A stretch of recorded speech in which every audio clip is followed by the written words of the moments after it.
warahmatullahi wabarakatuh. Alhamdulillah wassalatu wassalamu ala Rasulillah wa ala alihi wa sahbihi wa mawalah. La haula wa la quwwata illa billah. Rabbi shrah li sadri wa yassir li amri wahlul 'uqdatam min lisani yafqahu qawli. Amma ba'du. Bapak-bapak sekalian yang insyaallah dirahmati oleh Allah Subhanahu wa taala, alhamdulillah pada kesempatan malam hari ini Allah masih memberikan banyak kenikmatan kepada kita. Satu di antaranya nikmat iman, nikmat Islam, dan tentunya nikmat sehat walafiat ya. Meskipun tadi sempat hujan rintik-rintik, hujan gerimis ya. Alhamdulillah kita bisa sampai di tempatnya Sahibul Bait ya, Pak Slamet. Baik Bapak sekalian, insyaallah kita akan melanjutkan kajian kita dari kitab Al-Kawakib ya. Jadi kitab Al-Kawakib itu ada beberapa tema gitu ya. Pada kesempatan minggu yang lalu kita membahas sebuah tema terkait dengan tidak boleh taklid di dalam persoalan akidah ya, di dalam persoalan keimanan gitu ya. Nah, kemudian pada bab 4 ini temanya adalah berpikir untuk beriman, berpikir untuk beriman. Insya Allah nanti akan kita ulang sedikit ya. Jadi berpikir itu seperti apa atau akal itu seperti apa kan gitu ya. Kemudian juga terkait dengan iman ya. Apa sih iman gitu ya. Jadi kalau di dalam sebuah kitab, iman itu didefinisikan at-tasdiqul jazim al-mutabiqul lil waqi' an dalilin ya. Jadi iman itu adalah pembenaran yang pasti ya. Kemudian al-mutabiqul lil waqi' ya, sesuai dengan objek yang diimani, kemudian an dalilin ya, kemudian diperkuat dengan adanya dalil gitu ya. Jadi kalau kita ngomongin terkait dengan iman itu kan tidak boleh ada keraguan sedikit pun ya. Jadi mboten angsal enek keraguan sedikit pun meskipun 0,01% misalkan ya. Niki sadurunge pangapunten mungkin basane rada dicampur-campur ya.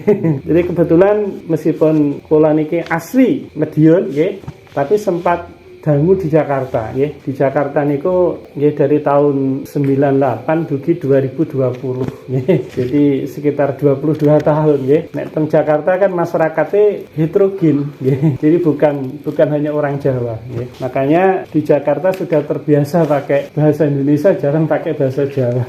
Begitu mantuk ya rada kagok ya ngomong bahasa Jawa gitu ya. Jadi iman itu kedah pembenaran yang pasti ya, tasdikul jazim. Tidak boleh ada keraguan sedikit pun. Gitu. Nah juga keimanan itu juga harus ada dalil gitu ya. Harus ada dalil. Dalil itu apa nanti insyaallah akan kita bahas ya. Nah kemudian kalau terkait dengan iman atau juga bisa disebut dengan akidah ya, akidah Islam ya.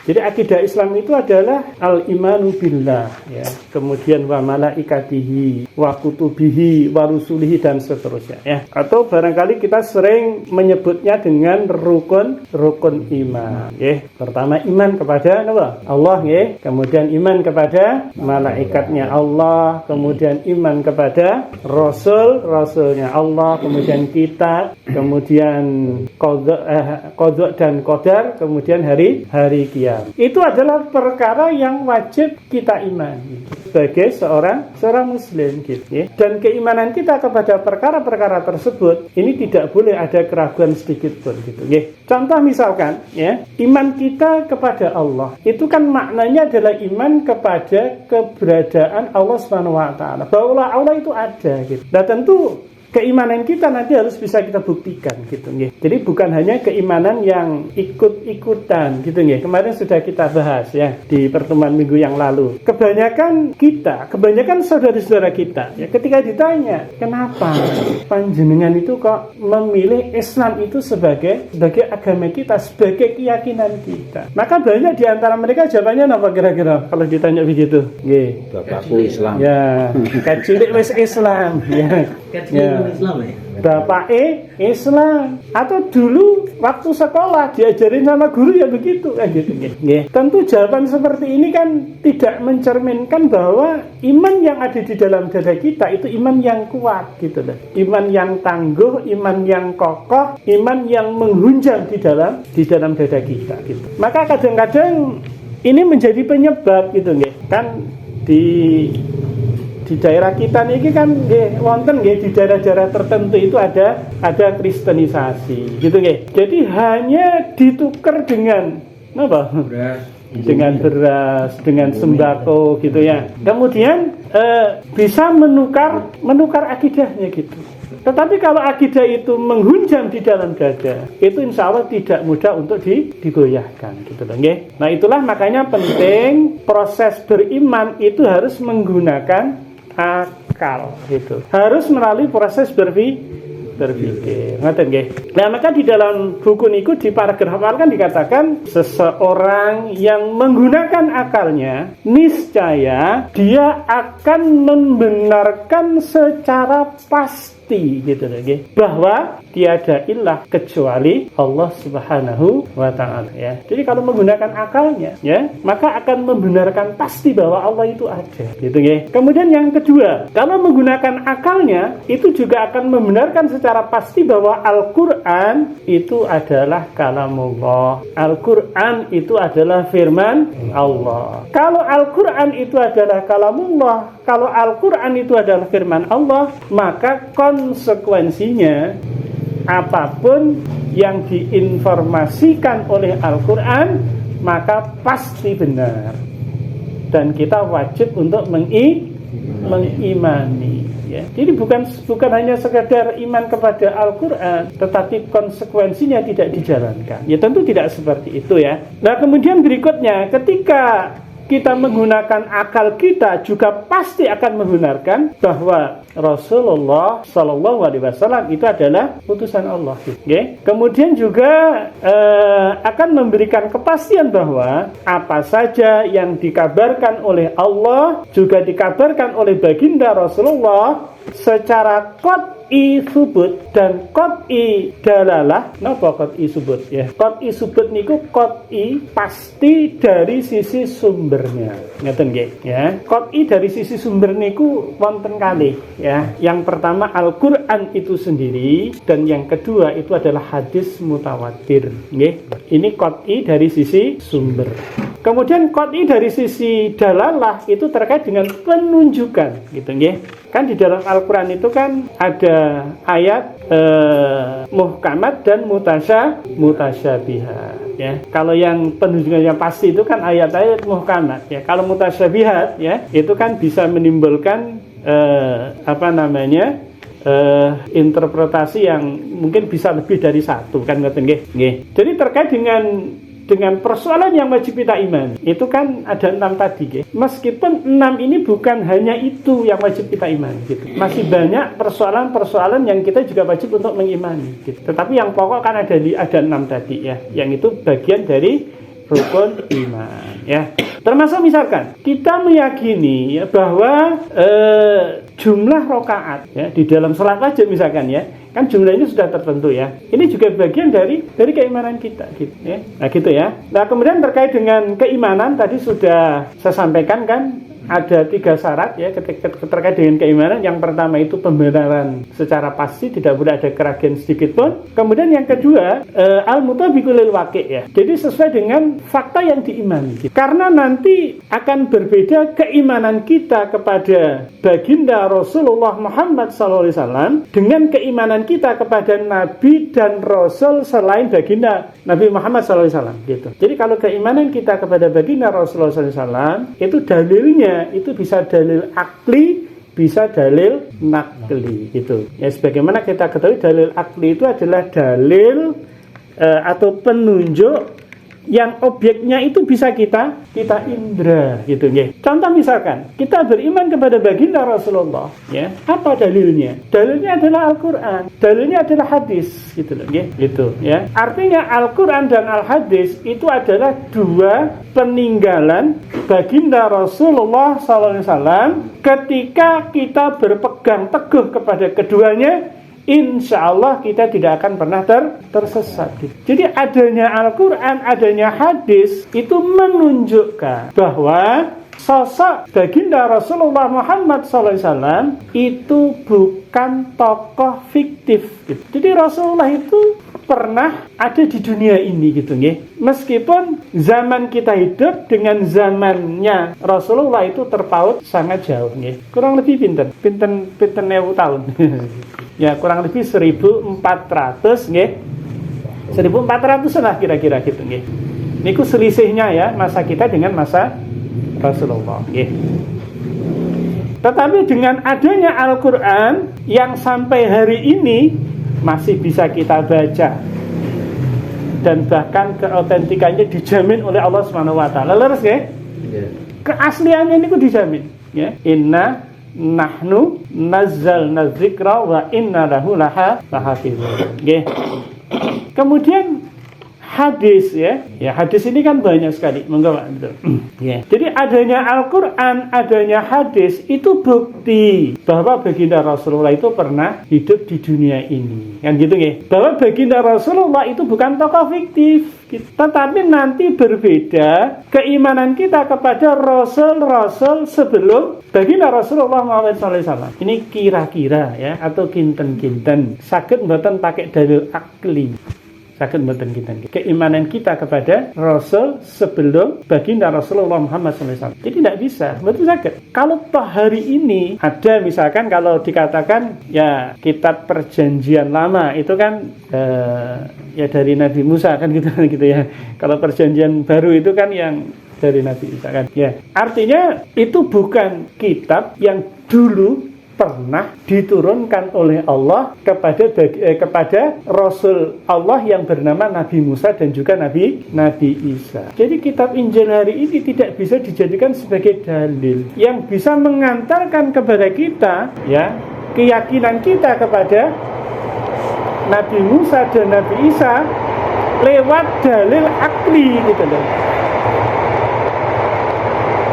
Satu-satunya yang menjadi pegangan kita mengimani keberadaan Nabi Musa dan Nabi Isa itu adalah dalil yang ada di dalam Al-Qur'an. Itu yang kemudian kita sebut dengan dalil nakli gitu nggih. Lah demikian pula keimanan kita kepada Al-Qur'an itu dalilnya juga dalil akli gitu. Tetapi iman kepada kitab suci selain Al-Qur'an itu dalilnya adalah dalil nakli. Jadi keyakinan kita itu dibangun berdasarkan dalil yang ada di dalam Al-Qur'an. Nah, kemudian berikutnya, ya saya ingin menyampaikan bagaimana manusia itu bisa memperoleh kebenaran, gitu nggih. Bisa memperoleh kebenaran itu gimana caranya, gitu nggih. Nah, nanti saya ingin memperkenalkan terkait dengan teori nggih, teori berpikir ya. Ternyata teori berpikir itu wonten tingkatannya, wonten levelnya, ngoten nggih. Nah, ingin yang saya sampaikan yang pertama itu ya tentu dari level yang paling rendah riyen nggih, level 1. Teori berpikir level 1 ya. Tetapi sebelum ini saya sampaikan ya tentu saya ingin sedikit mengulang ya, apa sih definisi akal ya. Mungkin minggu lalu sudah kita singgung ya. Sama enggak akal itu dengan otak gitu. Kini kan sami mboten Pak Nur Aziz. Akal kalau otak niku sami mboten. Iki pangapunten nggih. Sami mboten kinten-kinten. Nggih. Jadi untuk menjawab niku sedikit kula badhe menyampaikan beberapa pernyataan nggih. Pernyataan pertama ngeten nggih, hewan niku adalah makhluk Allah yang tidak berakal, mboten gadah akal. Sepakat nggih Pak Nur Aziz ya? Sepakat nggih. Statement kedua, orang gila niku disebut juga hilang akal. Sepakat semua nggih? Lah tentu dari dua statement niki sudah bisa memberikan pemahaman kepada kita, akal kali otak niku benten nggih. Benten. Nek akal kali otak niku sami, maka hewan niku nggih berakal ngoten. Karena faktanya kan wonten otaknya, nggih. Jadi nek polo.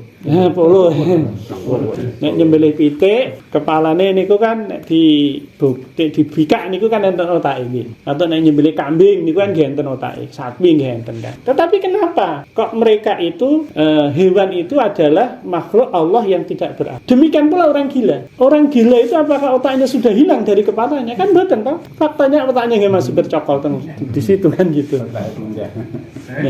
Nah, maka dari sini otak dengan akal niku benten nggih. Nek otak niku pasti letake ning sirah. Ning kepala ngoten nggih. Lah sakniki nek akal niku letake teng pundi? Ya gitu nggih. Teng pundi, Dek? Akal teng pundi letake? Nggih. Jadi nek akal niku nggih, abstrak sakjane ngoten. Dikatakan akal itu letake ning ati nggih mboten leres sakjane gitu. Apa meneh nek enek sing mengatakan akal itu letake ning dengkul. Itu mesti salah kan ngoten nggih. Nah, akal niku abstrak, letake teng pundi nggih mboten diketahui gitu. Mboten diketahui letake gitu. Tetapi akal niku saged didefinisikan. Akal niku nggih saged diurekne. Sakjane akal iku apa kan ngoten. Lah maka akal niku sakjane niku proses berpikir ngoten. Jadi uang niku nek tesih saged berpikir berarti nggih dia berakal. Tetapi nek mboten saged berpikir berarti mboten berakal. Contoh misalkan anak kecil niku kan akalnya belum sempurna, betul. Orang bisa mikir gitu.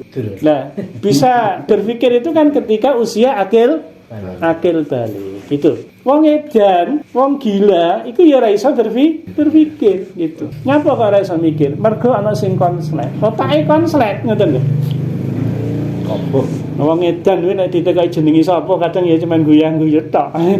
Ya, ditekani main ndi ya cuman guyang-guyu ya. Apa meneh keluargane. Wis ra mudeng blas kan gitu. Ibarat kata info-info itu hilang kabeh gitu kan. Itu nggih. Nah, berpikir niku syaratnya wonten sekawan nggih.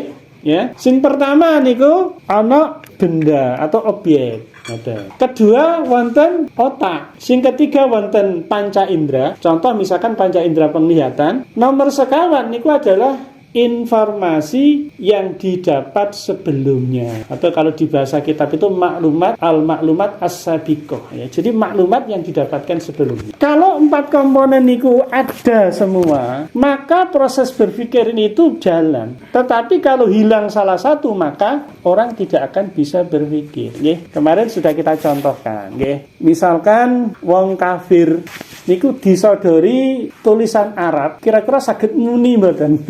Mudeng mboten nggih. Tapi wong kafir sing ning Indonesia sing ra pernah belajar huruf Arab. Kan ngoten nggih. Tapi nek wong kafir sing ning Arab mriku nggih ya ngerti.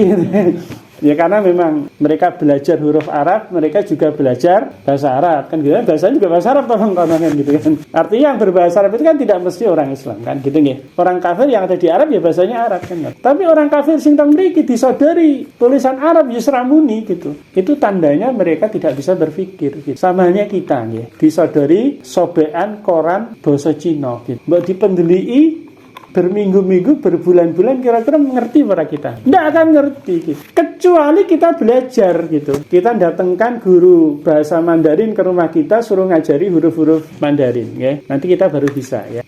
Jadi sebenarnya secara proses itu ngeten, kita itu bisa berpikir ketika panca indera kita itu melihat apa niki? Benda. Kemudian dari panca indera itu diteruskan di otak ya, di otak. Di otak itu tersimpan beribu-ribu, berjuta-juta dan bahkan bermiliar atau bahkan bertriliun-triliun informasi di sini gitu.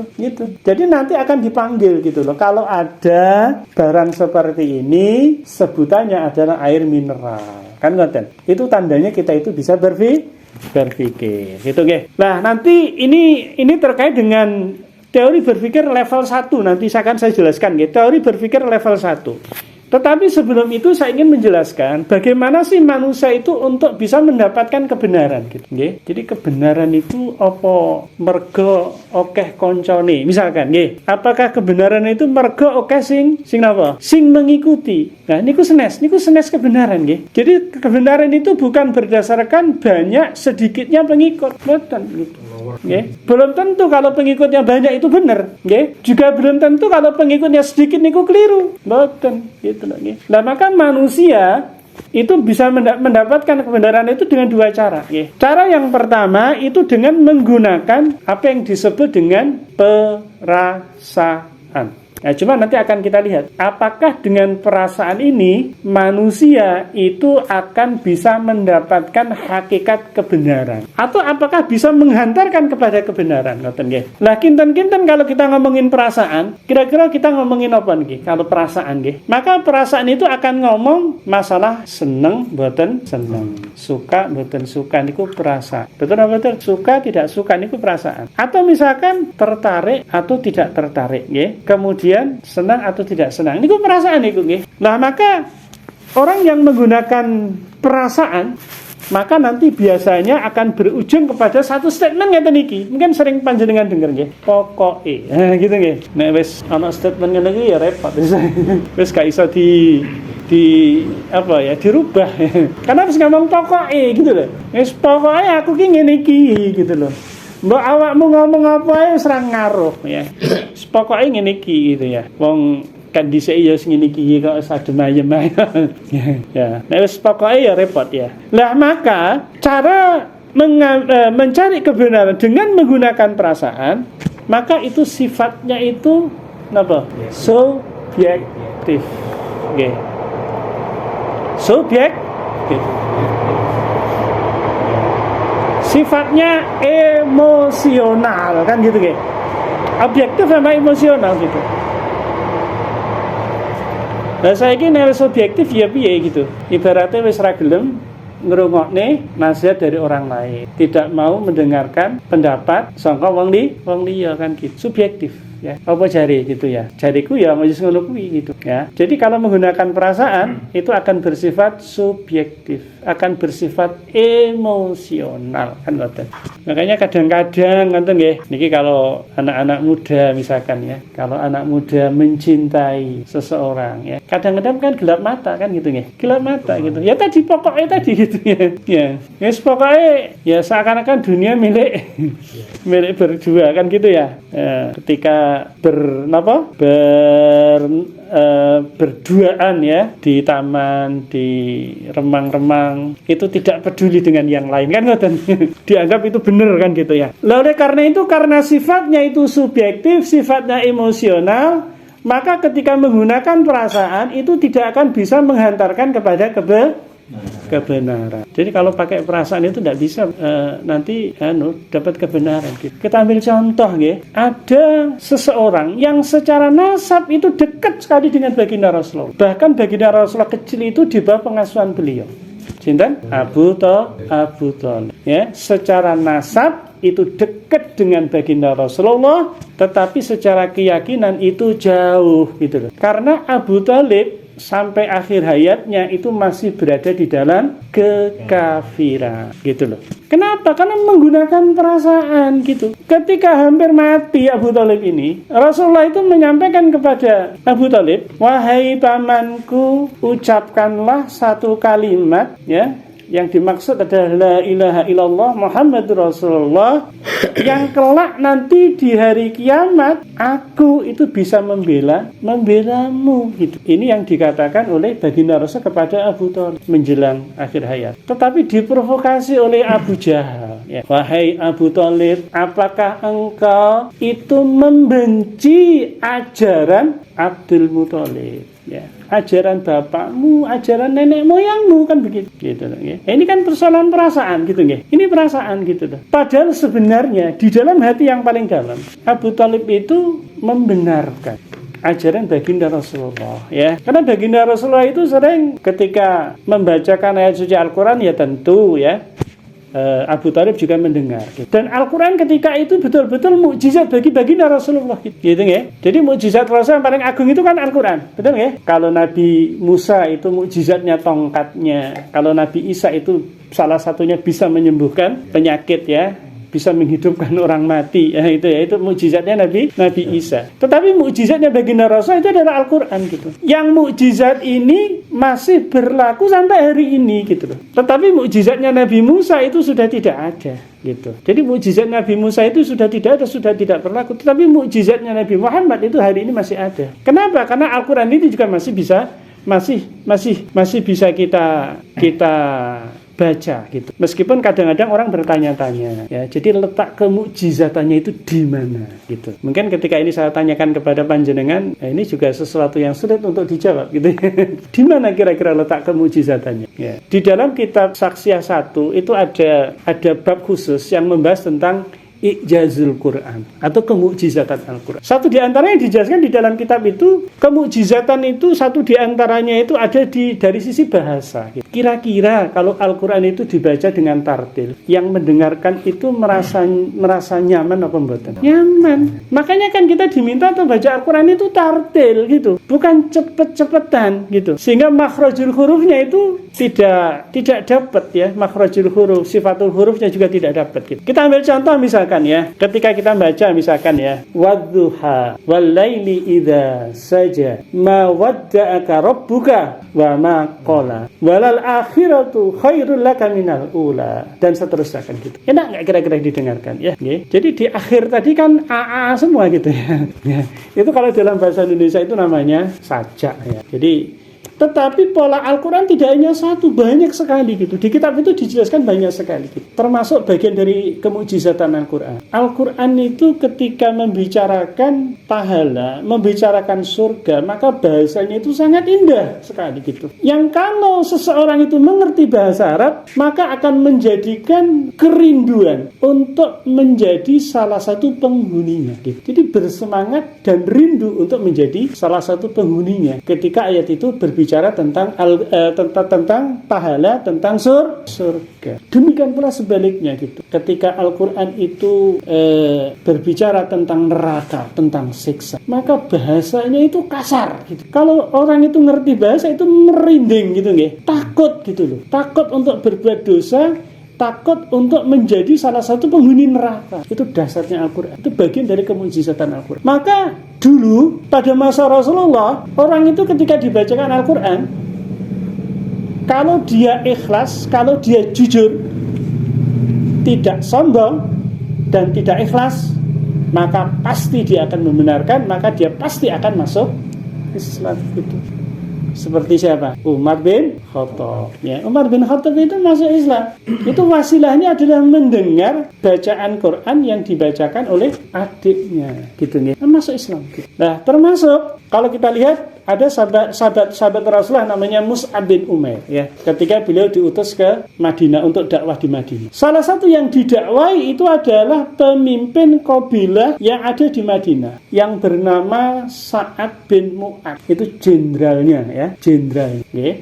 Jadi dengan dibacakan ayat Al-Qur'an, maka saat yang orangnya itu cerdas, yang orangnya itu bijaksana, maka langsung bisa memahami bahwa apa yang disampaikan oleh Mus'ab bin Umair itu bukan berasal dari lisan manusia gitu. Itu sesuatu yang agung. Itulah Al-Qur'an ya. Jadi kemujizatan Al-Qur'an ya. Mungkin kalau dibahas ini panjang ya. Baik, tadi kita baru ngomongin masalah mencari kebenaran melalui menggunakan perasaan gitu. Yang tadi kesimpulannya pasti tidak akan bisa sampai kepada kebenaran. Nah, kemudian cara yang kedua itu dengan menggunakan akal. Gitu. Jadi manusia itu adalah makhluk yang memiliki derajat tinggi di hadapan Allah. Kenapa? Karena dikasih karunia yang namanya gitu loh. Ya. Jadi akal ini harus digunakan gitu ya. Lah, ciri-ciri orang yang mencari kebenaran dengan akal, maka dia akan memiliki argumentasi. Dia akan memiliki bahasa Jawa ini argumen, alasan. Ketika dia memilih sesuatu, meyakini sesuatu, dia itu punya alasan gitu loh. Okay? Kemudian alasannya itu juga bisa ditekoni nih. Napa alasan ngono kuwi masih argumen itu juga masih bisa didebat gitu ya. Jadi ada argumen gitu nggih. Ya. Bahkan akan berujung kepada argumen yang paling mendasar. Kalau argumen mendasar ya wis nggak ada lagi gitu loh nggih. Oleh karena itu kalau menggunakan akal itu akan bersifat lawannya subjektif, bersifat objektif. Kemudian akan bersifat rasional. Karena objektif, karena rasional, maka akan bisa menghantarkan kepada kebenaran gitu. Saya akan kasih contoh. Contohnya juga masih sahabat. Namanya Salman Al-Farisi. Salman Al-Farisi itu sahabat Rasulullah itu yang sangat mencintai ilmu. Jadi orang yang semangatnya itu luar biasa di dalam mencari ilmu. Salman itu terlahir dengan agama Majusi. Kemudian suatu ketika ketemu dengan komunitas Nasrani. Karena Salman ini objektif, Salman ini rasional. Kemudian dia membandingkan ajaran di Nasrani, tentu ini Nasrani yang masih lurus ketika itu ya. Ajaran Nasrani dengan ajaran Majusi. Sampai pada satu kesimpulan agama Nasrani itu lebih baik dibandingkan dengan agama Majusi. Maka dengan sukarela Salman ini mengganti keyakinannya dari Majusi ke Nasrani. Dan ternyata Salman itu punya banyak guru ya, para rahib, para pendeta. Gurunya banyak dan tersebar di banyak negara. Salman itu lang-lang buana dari satu wilayah ke wilayah yang lain hanya untuk berguru ya. Pertama datang ke negeri Syam, setelah gurunya meninggal kemudian datang lagi ke gurunya yang ada di Baghdad ya. Kemudian gurunya meninggal ya, itu datang ke daerah sekarang itu ada di Turki ya. Sampai guru terakhirnya itu mengatakan sekarang ini sudah tidak ada orang seperti kita yang berpegang agama ini secara lurus gitu. Kenapa? Karena agama kita sudah banyak diselewengkan gitu. Terus Salman bertanya kepada gurunya, terus bagaimana? Saya harus berguru kepada siapa lagi gitu. Kemudian sama gurunya yang masih lurus ini dikatakan, ini sudah akan tiba masanya lahirnya seorang nabi penutup Rasul Khotamul Anbiya. Tempatnya di mana? Tempatnya itu di sebuah daerah yang di situ banyak ditumbuhin pohon korma. Sekarang itu disebut dengan Madinah. Akhirnya itu Salman itu datang ke Madinah hanya untuk bisa ketemu dengan baginda Rasulullah. Meskipun Salman itu harus merelakan jadi budak karena dikhianati oleh biro travelnya ya, dijual jadi budak. Tapi nggak apa-apa, yang penting ketemu dengan baginda Rasulullah. Ketika ketemu dengan baginda Rasulullah kemudian mendengar Al-Quran dan lain sebagainya, kemudian Salman, karena subjektif tadi, rasional, kemudian Salman Al-Farisi itu masuk. Jadi petualangan keyakinannya itu dari Majusi, kemudian Nasrani, kemudian yang terakhir itu adalah Islam ya. Nah, itu kira-kira nggih. Jadi kalau menggunakan akalnya itu insya Allah akan sampai kepada kebenaran ya. Nah sekarang saya ingin tanya kebenaran itu apa gitu nggih. Kalau kebenaran versi teori berpikir sing tingkat 1 niku nggih. Kebenaran niku sama dengan sesuai dengan kenyataan. Jadi segala sesuatu kalau sesuai dengan kenyataan itu benar. Tetapi kalau segala sesuatu kalau tidak sesuai dengan kenyataan itu tidak. Ngoten nggih. Tetapi niki disebut dengan teori berpikir level 1 atau teori berpikir langsung. Maksudnya pripun? Maksudnya ngeten. Sakjane akal kula lan panjenengan semua niku saged membenarkan secara pasti terhadap objek yang langsung bisa diindra. Membenarkan secara pasti objek yang langsung bisa diindra. Contoh, misalkan ketika saya tanya kepada panjenengan, napa nggih niki? Maka jawaban itu pasti satu. Betul apa betul? Niki adalah handphone. Tidak mungkin panjenengan semua ada yang mengatakan ini bukan HP, ini misalkan gedang goreng misalkan. Betul tak? Karena kita sama-sama mengindra, kita sama-sama melihat. Kira-kira misalkan Pak Nur Aziz gitu, misalkan kalau ancem nggih. Pak Nur Aziz kalau ancem, Pak Nur, niki SNES HP niki Pak Nur, niki gedang goreng niki gitu loh. Kira-kira meskipun diancam pripun? Tetap kekeh toh? Nah, tetap kekeh bahwa niki adalah HP gitu loh. Niki bukti bahwa akal kita itu bisa membenarkan sesuatu sing langsung bisa diindra gitu. Tapi nek mincakan ancaman kula serius gitu nggih. Serius niki. Bener loh, pokoknya nek orang ngomong gedang goreng tak tonjok kan gitu.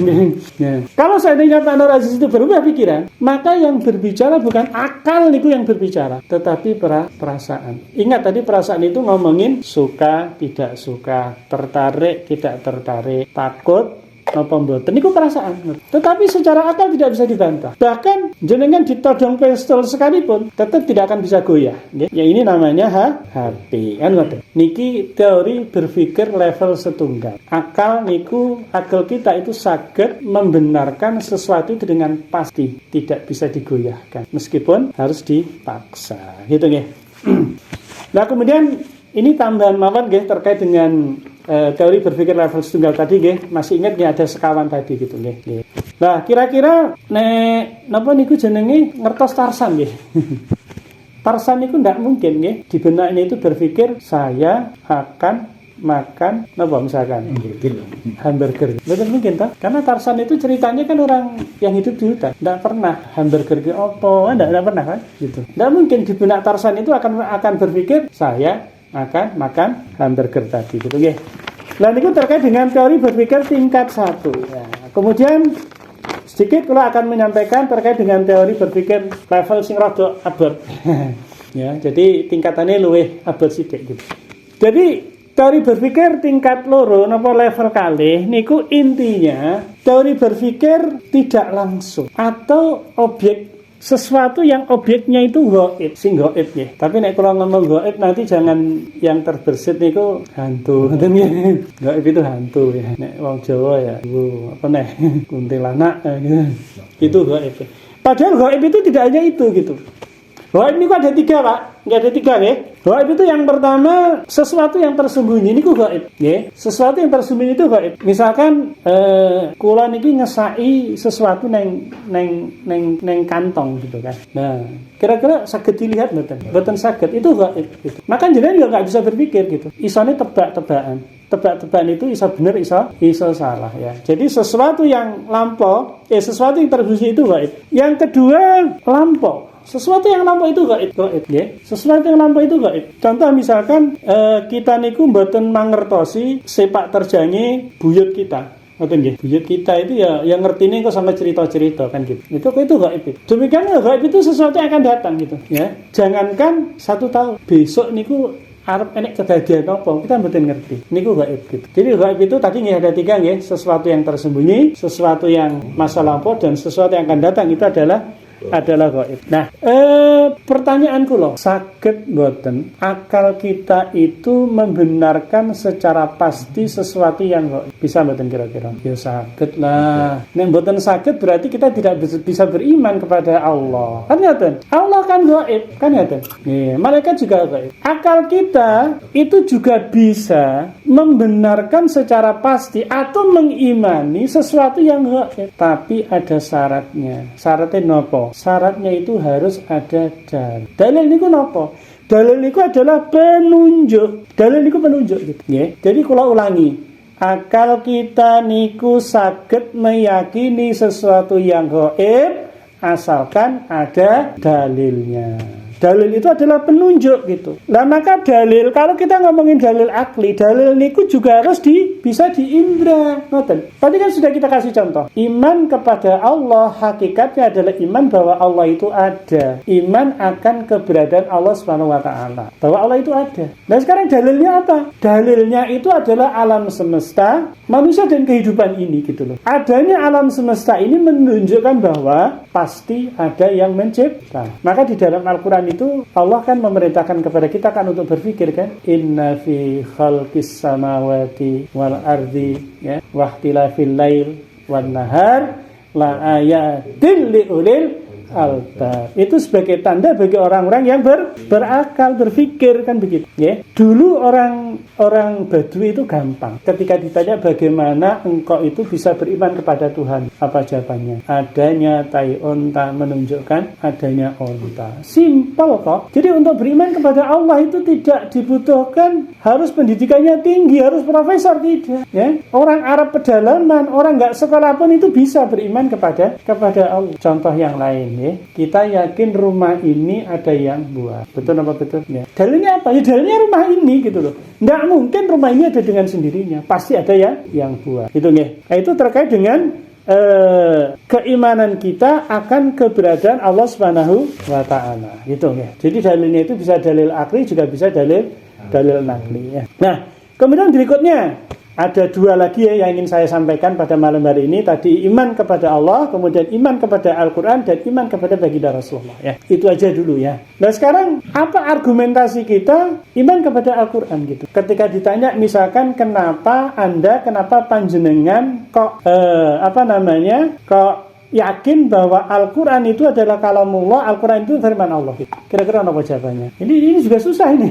Kan paling banter nanti ya sangka guruku, sangka bapakku kan ngaten. Aku kecilnya ya segini gitu loh. Al-Quran itu ya firmannya Allah gitu. Nah maka saya akan mengajak sedikit berpikir kepada panjenengan. Kalau kita mencermati Al-Quran, kalau kita mencermati asal usul Al-Quran, itu cuman ada 3 kemungkinan. Cuman ada 3 kemungkinan. Jadi kemungkinan yang pertama bahwa Al-Quran itu buatan orang Arab. Ada kok yang menuduh. Ya, ada. Dikatakan bahwa Al-Quran itu bikinan orang Arab. Tuduhan ini sebenarnya masih masuk akal, masih bisa diterima oleh akal. Tetapi ya tunggu dulu, bener salah ya harus diuji dhisik. Masuk akal itu maksudnya ngeten nggih. Nek dikatakan Al-Quran itu gayane wong Jawa. Kuwi wis langsung diguyu ya, diguyu karo semut gitu. Orang nyambung maksudnya gitu loh. Wong Jawa bahasanya bahasa Jawa, Al-Qur'an bahasa Arab. Orang nyambung blas gitu. Tapi kalau dikatakan Al-Quran itu buatan orang Arab, itu masih nyambung. Gitu nggih. Demikian pula tujuan yang kedua, Al-Quran itu gayane Muhammad kan. Ini juga tujuan yang masuk akal gitu. Beda kalau misalkan dikatakan Al-Quran itu gayane sapa misalkan ya, gayane si fulan misalkan ya. Itu ya digawe semut gitu, nggak nyambung gitu. Misalkan gayane salah seorang di zaman kita gitu ya. Wong Al-Quran itu sudah ada lama gitu ya. Nah gitu kan. Nah, terkait dengan ini ada bantahan ya di dalam surat Al-Baqarah 23 nggih. Insyaallah ayat ini juga sering kita dengar ya, a'udzubillahi minasyaitonirrajim wa in kuntum fi raibin mimma nazzalna ala abdina. Jadi jika kamu tetap di dalam keraguan tentang Al-Qur'an yang kami wahyukan kepada hamba kami Muhammad, fa'tu bi suratin mimithli ya, buatlah satu surat yang semisal dengan Al-Quran, wat usyhada'akum min dunillahi in kuntum shadiqin ya, dan ajaklah penolong-penolongmu selain Allah jika kamu orang-orang yang benar gitu ya. Jadi nek isih ragu-ragu karo Al-Quran, Allah memberikan tantangan, dan tantangan ini berlaku nanti sampai hari kiamat. Hari ini pun kalau masih ada yang meragukan Al-Quran, silakan bikin yang semisal dengan Al-Quran. Tetapi Allah itu sudah dinas oleh Allah. Kira-kira mampu nggak manusia bikin yang semisal dengan Al-Quran? Itu berikut kelanjutannya ayat itu Pak Sengon. Hafal betul? Min dunillahi in kuntum shadiqin. Lanjutannya? Ya. Fa illam taf'alu wa lam taf'alu gitu loh. Padahal lan itu tidaknya itu selama-lamanya. Gitu. Tidak akan mungkin bisa gitu loh. Tidak akan mungkin bisa. Nah, dari sini kemudian berarti kemungkinan pertama tertolak. Betul ya? Tuduhan yang mengatakan Al-Quran itu bikinan orang Arab, itu tujuan yang batil. Tujuan yang kedua yang mengatakan Al-Quran ini buatan Muhammad, itu juga batil.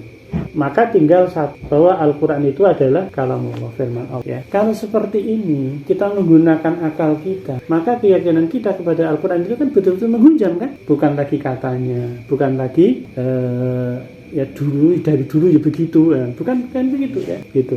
Nah, maka kalau kita sudah meyakini Al-Quran itu kalamullah, maka konsekuensinya ini sesuatu yang penting. Yang pertama, kita harus meyakini seluruh isi Al-Quran. Tidak boleh ada satu ayat pun yang diingkari. Gitu. Semuanya harus diyakini. Bahkan ingkar kepada satu ayat itu sudah kafir. Gitu. Gak boleh diingkari. Meskipun satu ayat. Ya, tentu yang juga paling penting di Al-Quran itu juga banyak kan terkait dengan panduan hidup. Ada hukum-hukum yang harus kita laksanakan. Maka beberapa pertemuan yang lalu saya sampaikan kewajiban kita kepada Al-Quran di samping mengimani, membaca, menghafal, menghayati, ya, memahami, mengamalkan paling penting. Dan apakah cukup sampai mengamalkan? Tidak, termasuk mendakwah. Itu kewajiban kita. Baik, kemudian terakhir terkait dengan dalil bahwa baginda Rasulullah itu adalah nabi dan rasul yang juga wajib kita imani. Tentu dalilnya tadi ya, juga dalil akli ya, adanya Al-Quran, adanya hadis. Itu bukti bahwa Muhammad Rasulullah itu bukan tokoh fiktif.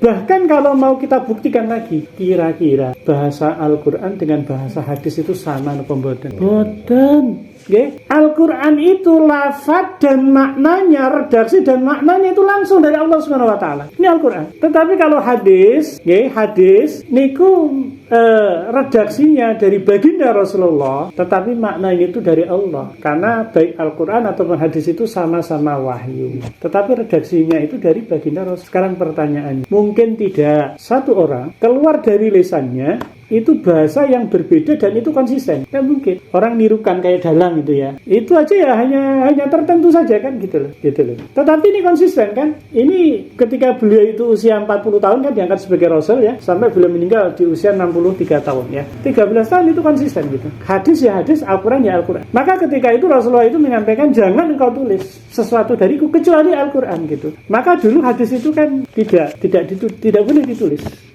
Jadi hadis itu hanya ada di dalam hafalan para sahabat gitu loh. Adapun yang ditulis di pelepah kurma, di lempeng di kulit itu adalah Al-Quran. Sebelum kemudian dikumpulkan pada masanya Abu Bakar dulu, ya. Jadi Abu Bakar itu sudah mulai pengumpulan, ya. Pada masa Abu Bakar, kemudian sampai pada masa Umar meninggal itu apa yang sudah dikumpulkan itu dititipkan kepada Hafsah Ummul Mukminin, ya. Kemudian baru pada masa Utsman itu ditulis ulang, ya. Ditulis ulang, ya. Ditulis ulang itu pada masa Utsman. Makanya kenapa mushaf yang hari ini kita pakai itu disebut mushaf Utsmani. Karena ketika itu khalifahnya adalah Utsman bin Affan. Dan ketika itu tidak boleh ada mushaf yang lain, ya. Mushaf yang lain itu harus dihilangkan gitu. Padahal ada mushaf Ali itu ada. Jadi mushaf Ali itu disusun berdasarkan asbabun nuzul. Itu mushafnya. Ada lagi mushafnya satu lagi ya, sahabat siapa itu ya. Itu hampir mirip dengan mushaf Utsmani, cuma nanti bedanya di surat At-Taubah. Kalau mushaf Utsmani kan tidak pakai bismillah. Tapi kalau di mushafnya Ibnu Mas'ud itu ada bismillah. Jadi kalau di mushaf yang kita pegang hari ini kan langsung kan a'udzubillahi minasyaitonirrajim, bara'atum minallah dan seterusnya. Demikian pula nanti bedanya itu kalau di mushafnya Utsmani itu antara Ali Imran dengan Anisa itu duluan mana? Ali Imran dulu nih. Tapi kalau di mushafnya Ibnu Mas'ud itu duluan Anisa baru Ali Imran. Loh kok bisa begitu? Iya bisa. Karena susunan surat di dalam Al-Qur'an itu ijtihad. Boleh beda. Tetapi kalau susunan ayat di dalam Al-Qur'an itu adalah tauqifi dari sono wis ngono kuwi. Ya, ora oleh beda susunan ayat di dalam Al-Qur'an. Contoh misalkan surat Al-Baqarah. Dari sananya wis begitu. Rasulullah itu diajari oleh malaikat Jibril begitu susunannya, tidak boleh dibolak. Tapi kalau surat itu boleh, karena susunan surat itu ijtihad. Tapi kalau susunan ayat di dalam Al-Qur'an itu adalah tauqifi. Maksudnya adalah bersandar langsung kepada Allah. Baik Bapak sekalian, barangkali ini kemauan nggih yang bisa Al-Fakir sampaikan. Mohon maaf kalau ada yang kurang berkenan. Nanti kalau mau dilanjutkan dengan diskusi disemangatkan dari saya. Mohon maaf. Assalamualaikum warahmatullahi wabarakatuh.